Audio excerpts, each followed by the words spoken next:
Stay away from him. He's difficult. I heard Ashley whisper those 6 words from around the corner. She was talking to some new guy, probably his second day. Same routine she'd pulled with every new hire for the past 8 months. And just like all the others, he nodded and said, "Thanks for the heads up." That's when I knew my cover was blown, but not in the way I expected. For 8 months, I'd watched her repeat this ritual. 8 months of watching people look at me, then look away.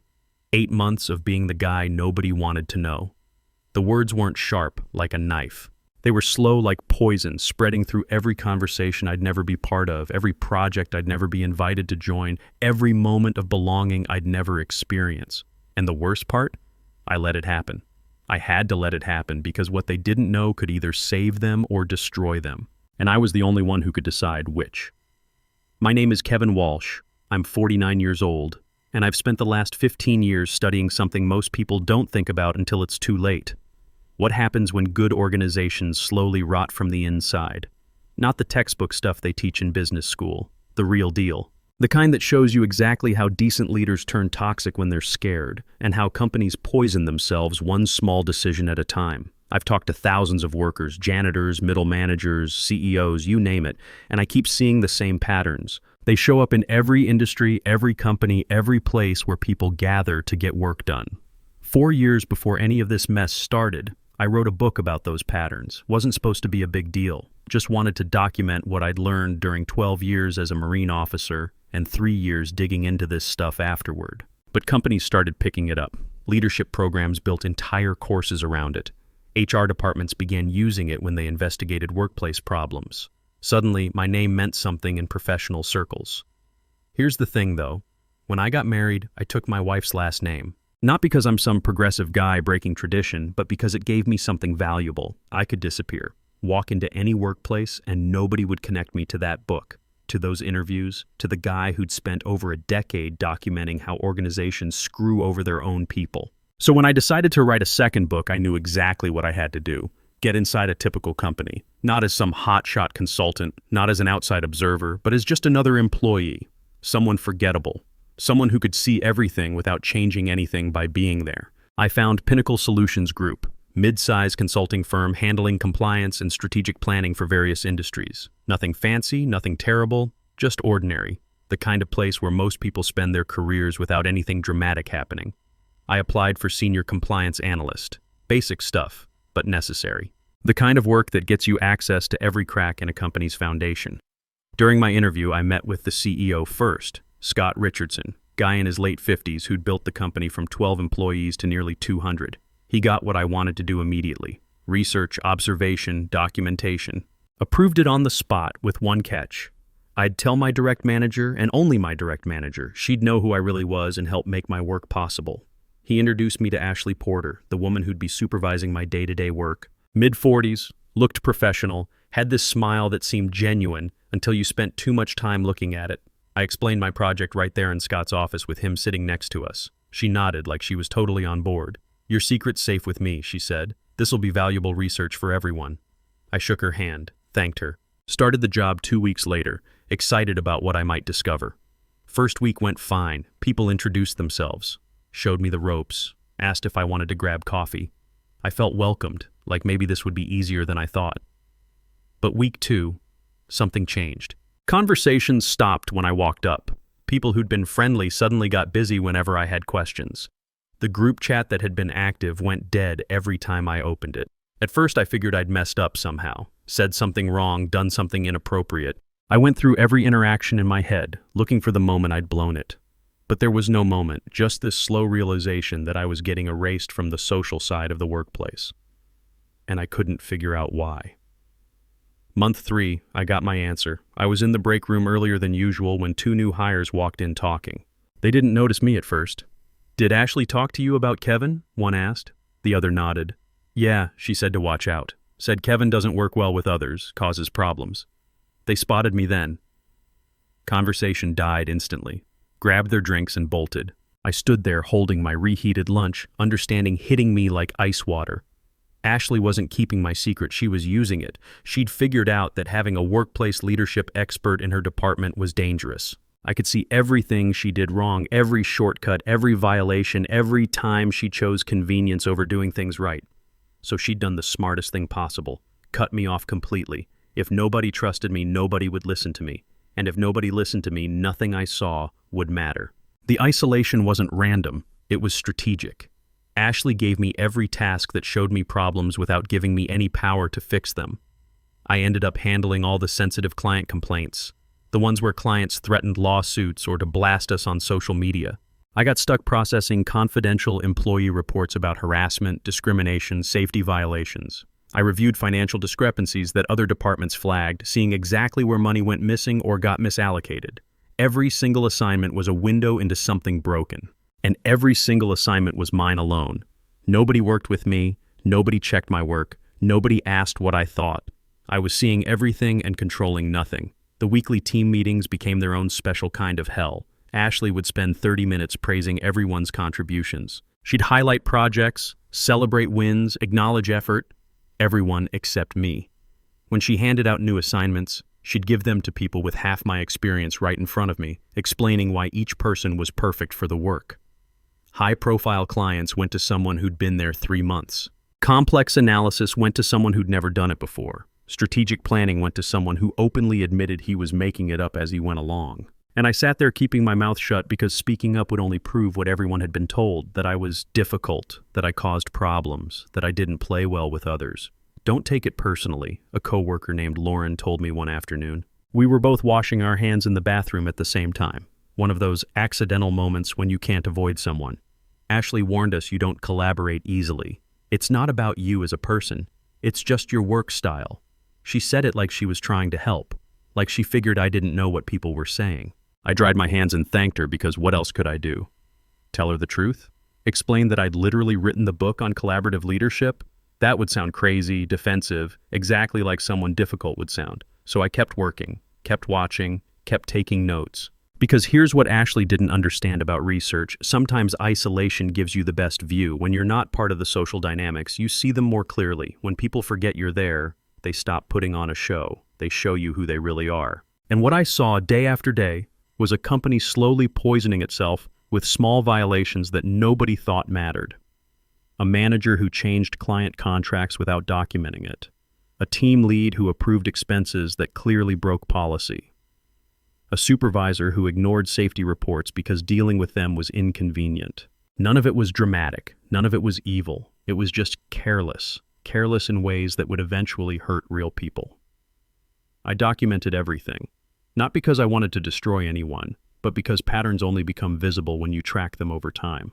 And the pattern I was seeing was exactly what I'd written about in my first book. How organizations fail, not because of one big decision, but because of 1,000 small ones. Month 4 brought more isolation. Month 5 brought more data. Month 6 showed me that Ashley wasn't just protecting herself. She was protecting a whole system of cutting corners that made everyone's job easier in the short term and more dangerous in the long term. By month 7, I had material for at least 3 chapters. Stories about how fear creates blind spots, how insecurity spreads like a virus, how the very people who should be protecting an organization's integrity end up undermining it instead. But I also had something else. I had proof that change was possible. Because even in the middle of all this dysfunction, there were people trying to do the right thing. They just didn't have support. They didn't have leadership. They didn't have someone willing to say that difficult questions weren't the same as difficult people. That's when month 8 brought Jessica Adams. She was 26 years old, fresh from graduate school, hired to handle client onboarding. Had this energy about her, like she was genuinely curious about everything. She asked questions during meetings, good questions, questions that made people think instead of just nodding along. She noticed things others missed. And on her 3rd day, she noticed me. I was working through a client complaint when she showed up beside my desk. "Why does everyone avoid you?" Just like that. No small talk, just the question. "You'd have to ask them," I said, not looking up from my screen. "I did. They said you're difficult." She paused. "But I've been watching you for 3 days now. You helped 4 different people solve problems they were stuck on. You caught an error in the client database yesterday that would have cost us a major account. You stayed until 7 last night finishing someone else's report because they had a family emergency. None of that seems difficult to me. Seems like the opposite." I finally looked at her, really looked. She wasn't trying to be nice, wasn't trying to fix anything, she was just confused. genuinely confused about why what she was seeing didn't match what she'd been told. "What's really going on?" she asked. I wanted to tell her everything, wanted to explain the whole mess. But the truth sounded impossible, so I just shook my head. "It's complicated." She studied me for another moment, then walked back to her desk. I figured that was the end of it. Just another person who'd tried to understand and given up. But 15 minutes later, she packed her bag and left the building. It was only 2 p.m. People don't just leave in the middle of the day unless something's seriously wrong. Turns out she hadn't gone home. She'd gone straight to the building where our CEO worked, 3 blocks away. Jessica walked right past reception, took the elevator to the 4th floor, and knocked on Scott's door. Scott had just gotten back from 7 months of international travel, expanding partnerships in different regions. He barely knew most of the recent hires, but he remembered approving my research arrangement before he left. He remembered exactly who I was and why I was there. Jessica didn't waste time with small talk. She pulled out her phone and showed him what she'd found during those 15 minutes at her desk. She'd searched my full legal name from the company directory, my married name, but search algorithms are smart. They connect dots, they find patterns, and within seconds, her screen filled with my other name, my published name, the name attached to 15 years of work. She showed him my book, the one that had been assigned reading in her master's program last semester. She showed him my speaking engagements, my credentials, the awards from professional leadership organizations. She showed him my Marine service record where my current research project was publicly listed, leadership failures in mid-size organizations, a case study approach. Then she told him 3 things that changed everything. First, I was being deliberately isolated by my direct supervisor. Second, she'd personally witnessed 6 compliance violations in just 3 days that matched patterns from my published research. Third, if I was still gathering data after 8 months, the company was probably in serious trouble. Scott listened to all of it without interrupting. Then he made 3 phone calls. One to his assistant, scheduling an emergency leadership meeting for that evening. One to me, requesting my attendance. And one to Ashley, telling her that her presence was mandatory. I got the call at 4:30. Scott's voice was calm but firm. "I need you at a leadership meeting tonight. 6 p.m., conference room on the 4th floor. He didn't explain why, didn't give me time to prepare, just hung up after I agreed to come. I showed up at 5:50. The conference room was smaller than I expected, with windows overlooking the city and chairs around a rectangular table that seated maybe 12 people. Scott was already there. So was his assistant, the head of HR, the CFO, 2 senior team leads I'd never met. And Ashley. She sat at the far end, expression carefully neutral, but I could see the tension in her shoulders. She knew something was happening. She just didn't know what. When I walked in, her expression shifted for just a second. Surprise mixed with something else, maybe anger, maybe fear. "Why is he here?" Ashley asked Scott. "He's not leadership. He's here because I invited him," Scott said simply. He gestured for me to sit. Jessica came in a moment later, looking slightly nervous but determined. She sat near Scott, clearly his ally in whatever was about to happen. Scott started without any warm-up. "Kevin, I understand you've been conducting research during your time here. Research I approved 8 months ago. Can you update us on what you found?" The room got very quiet. Everyone except Scott and Jessica looked confused. Ashley looked like she'd swallowed something sharp. This was the moment I'd been preparing for since I started. The moment where I could either burn everything down or build something better. I had documentation. I had names, dates, specific incidents that violated not just company policy, but actual regulations. I could end careers right there. Could justify every lonely lunch, every ignored contribution, every whispered warning about how difficult I was. Instead, I said, "I found enough material for 3 chapters of my next book. Would you like to hear them?" "Wait," Ashley interrupted. "What research? What book? What is he talking about?" She looked at Scott. "You approved this?" "I did," Scott confirmed. "Before I left for my overseas work, I thought I'd briefed you. Perhaps that conversation got lost in the transition." He hadn't briefed her. We both knew it. He'd told her directly in his office with me sitting right there. But he was giving her an out, a way to claim ignorance instead of admitting deliberate sabotage. She didn't take it. "This is exactly why I warned people about him," Ashley said, her voice getting louder. "He's been spying on us, collecting information to use against us. This whole time he's been pretending to work while actually—" "I've been working," I said quietly. "Every task you gave me, every complaint you had me handle, every concern you asked me to deal with, every discrepancy you told me to review, I finished all of it. on time, accurately. And yes, I learned from all of it. That was the point.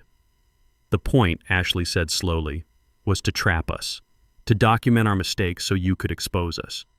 No, I said. The point was to understand how typical organizations function when nobody's putting on a show for observers. You knew that 8 months ago when Scott introduced us. Her face went pale. She'd forgotten that detail, forgotten that she'd been part of the original conversation. Scott leaned forward. What would you recommend, Kevin? Based on what you've observed? This was it. The fork in the road. I could recommend investigations, audits, terminations. I could present my findings like a prosecutor making a case. Or I could do what I'd actually spent 15 years learning to do, teach. I recommend education, I said, a comprehensive training series. 6 sessions, 2 hours each, covering the most common leadership failures I've observed across multiple organizations, including this one. Delivered by me using real scenarios from my research. No names, no accusations, just patterns and solutions. And if we agree, Scott asked, then I'll make sure this organization becomes a success story in my book, not a cautionary tale. The room went silent again. The CFO spoke first. That sounds like a threat. It's a choice, I corrected. Every organization I study makes it into my book. How they're portrayed depends on how they respond when they discover their patterns. Some choose defensiveness. Some choose learning. The ones who choose learning become examples. Other organizations want to follow. Ashley slammed her hand on the table. Not hard, just firmly. You can't blackmail us into compliance. I'm not, I said. I'm offering you what I offer everyone, the chance to fix problems before they destroy people. You can accept that or not. Either way, my research is complete. Scott looked at Ashley. You told me 8 months ago that Kevin was a perfect fit for our team. What changed? She didn't answer. Couldn't answer because nothing had changed except her fear of what I represented. Someone who could see through every performance, every excuse, every shortcut. Someone who knew exactly what those shortcuts cost. The training session started the following week. Mandatory attendance, every employee, every manager, every leader. 6 sessions spread across 3 weeks. I didn't mention the company by name during the sessions, didn't reference specific people, just presented scenario after scenario, each one pulled directly from what I'd observed. Here's a pattern, I said during session 1. A leader isolates someone knowledgeable because that person's expertise might overshadow the leader's authority. The leader frames this isolation as protecting the team from someone difficult. Over time, the team loses access to valuable knowledge. Performance drops, and the leader blames the isolated person for not contributing. This pattern appears in 38% of the workplaces I've studied. People shifted in their chairs. Some looked uncomfortable, others looked thoughtful.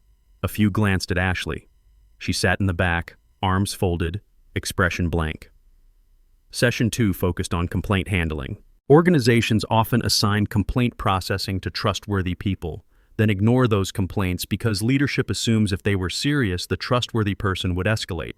But that person has been labeled as someone who overreacts or causes drama, so their escalations get dismissed as exaggeration.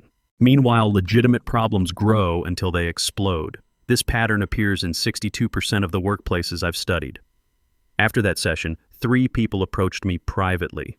They asked if they could discuss specific situations, real situations they were currently facing. I listened. Didn't give advice, just asked questions that helped them think through their options. Word spread. By session 3, I had a waiting list of people who wanted to talk. Session 4 covered financial discrepancies. Session 5 covered safety violations. Both sessions presented patterns without accusations. Both sessions led to private conversations with employees who'd been seeing problems but didn't know how to address them.